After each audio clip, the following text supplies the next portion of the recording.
Tani, të janë marifetet vjetra që nuk i hanë mas populli. Alesia, në anën tjetër... Pastaj ku e kemi neve sigurin që elektorati djathtë do suportojë zotin Binaj. Jo, do të pyesja para se të kaloj se do të bëj dhe këtë pyetje, por para se të kaloj do doja në fakt të bëj një pyetje tjetër të radhës, cila lidhet drejt për drejt me faktin që edhe Adriatik Lapaj është shprehur pro Florian Binajt. Ditën e sotme zoti Berisha e ka zyrtarizuar. A e ka të mundur Florian Binaj t'i bashkoj gjitha flukset që ndodhin brenda Partisë Demokratike? Tani, në rast parë, reagimi zotit Lapaj në opinionin tim ishte i pritshëm. Mos harrojmë që kur nisi lëvizjen Shqipëria bëhet, zoti Lapaj ka pas 2 bashkëpunëtorë në krah që kanë qenë pikërisht Flori dhe zonja Edlira. Apo jo?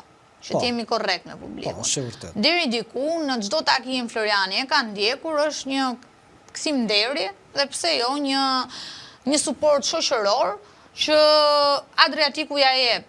A mund të mbledhi të djathtën për te, që këtu hynë zoti Shea, këtu hynë djathta, Senke Lejdi, këtu hynë gjithë suportuesit e Lulzim Bashës, Euroatlantikët, këto unë nuk e di. Por në këto minuta që ne po flasim, unë ditë them që nuk po mbledh do të gjithë PD-n.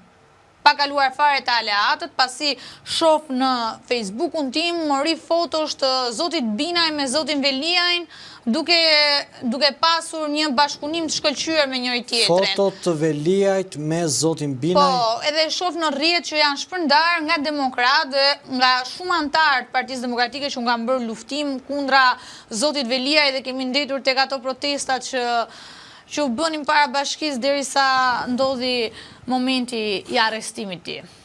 Alesia, në këtë situatë kur ju thoni që dhe vetë demokratët janë gati... Pikërisht se pyetja juaj ishte nëse ai përmbledh gjithë faktorët. Dhe unë ty po të kthehem, a përmbledh do të gjithë PD-n pa arritur te Euroatlantikët e djathtas te mundësia. Sepse duke parë një mëri fotosh të zotit Binaj me zotin Veliaj që janë shumë miq me njëri tjetrin, dhe ndërkohë demokratët dhe shumë e shumë tjerë kemi ndetur në 44 protesta tek bashkia për kauzat që ne mendonim që ishin të drejta dhe kemi luftuar, unë nuk e dia do arri të mbaj votat e të djathtës, jo më të shkoj për te tyra. Fakt, në qoftë se qëndrojmë në këtë pjesë, ka reagime të forta sepse ka pas disa zëra që ditën e djeshme i kanë bërë publike zërat kundër Binajt. Te Vernozi e pa shumë postimin. Se Vernozi është një ndër personat më karizmatik që ka Partia Demokratike dhe Vernozi ka bërë një postim ku shifen fotot qartë zotit Binaj me zotin Veliaj shumë të qeshur në një bashkëpunim në një koherencë midis njëri tjetrit. Tani, mbas postimit që Vernozi ka bërë, gjithë antarët e Partisë Demokratike kanë bërë statuse caktuara në të cilën shprehin pakënaqësinë e tyre për procesin dhe mënyrën se si Berisha shpalli kandidatin. Si Berisha shpalli kandidatin? Sepse Berisha duhet të kujtojmë historinë, se historia e Ermal na ndihmon dhe të përmirësohemi. Më lër të kujtoj që një ndër arsyet që ne ndoqëm foltoren dhe hoqëm Bashën ishte që kandidatët, deputetët do t'i zgjidhte antarësia dhe pa diskutim, edhe deputetët dhe po shumë kresia. Tani ky del në një konferencë, thot ky është kandidati, pa bërë një sondazh, pa u pyetur fare me antarësinë, dhe këto janë vendime totalisht personale. Pastaj kalojmë tek ajo që them unë ty që është punëtor i Xenit. Nuk ka të bëjë me Florin si individ. Kjo ka të bëjë me ruajtjen e pushtetit opozitar brenda për brenda familjes Berisha. Se ishte Flori, mund të ishte dikush tjetër. Prandaj e ndava çështjen e tij personale nga çështja politike të Partisë Demokratike, që mos kemi keq kuptime edhe për teleshikuesin që na ndjek. Alesia, nëse qëndrojmë në këto zhvillime, ditën e sotme vetë zoti Berisha është paraqitur në SPAK, nuk ka ndaluar edhe ditën e sotme ti lëshoi akuza ndaj Altin Dumanit duke i vendosur mbi emrin përsëri Troplini. Si e shikoni këtë betejë që po bën Berisha me SPAK-un dhe me zotin Dumani? Tani, beteja që po bën Berisha është një betejë e denjë për Berishën dhe për të ruajtur pa diskutim interesin e vet personal dhe familjar. Betejë e Berishës me SPAK-u nuk ka lidhje me betejën që Berisha po bën propozitën për demokratët apo për Shqipërinë. Beteja me SPAK-un është një betejë personale, cilën ai do ta luftojë në mënyrën që di ai. Tani, që soti ai kishte më pak protestues se herët e tjera, ky është fakt. Po ta vije re. Me kujdes, Sali Berisha kishte humbur protestues, cilët e kanë ndjekur gjatë gjithë kohën siç e kemi parë dhe e kanë shoqëruar.